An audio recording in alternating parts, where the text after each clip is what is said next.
讲到这高铁去年的旅运量，搁在创新高，头一届超过8000万人次，来到8207万人次。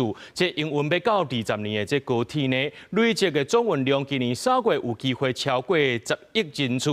也若讲到这高铁做到宜兰的部分呢，去互前交通部长何丹丹来批评，讲伊是批评讲呢，这铁道局甲这个高铁讲了到伤过好势啊。不过这交通部长陈世凯是回应讲，这数据拢是经过专业评估，无需要来质疑。不过，这何丹丹要含几类公民团体明仔载开记者会，质疑讲这铁道局呢超工排除这北宜直铁，而且呢做高铁也无含地方沟通。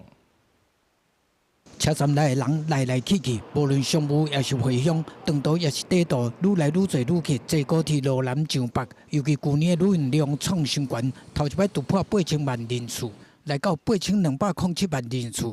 另外，将近20年的高铁累计总运量，伫今年3月会当破10亿人次。短程的话就开车，长程例如说由北到南这样子，那可能就是搭高铁比较快。南港到桃园青埔嘛，大概半个钟头而已啊。凭良心讲是快很多啦。高铁运量创新高，铁道局工作时阵当咧推动高铁延伸计划，期间风波不断。屏东的部分拿地点惹争议，讲质疑，互高雄市区再度陷入交通黑暗期。另外，宜兰的部分受前交通部长何丹丹批评讲，铁道局美化数据，神化高铁。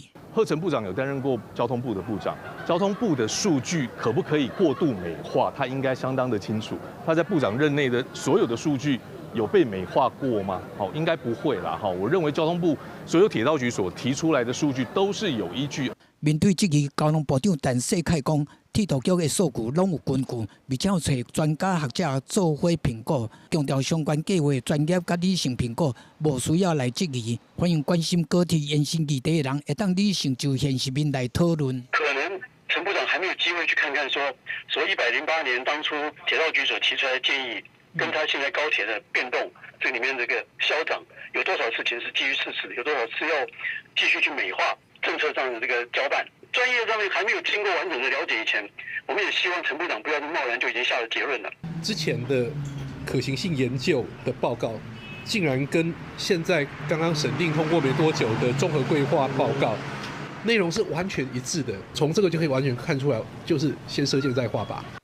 高铁延伸议题引起的反对声音，包括停驶有欠点、效益评估灌水、和地方沟通无够、超工无讨论北宜直铁等。批评讲这是错误的政策。何丹丹要伫29和几个公民团体做伙开记者会，专栏继续在讲解。记者综合报道。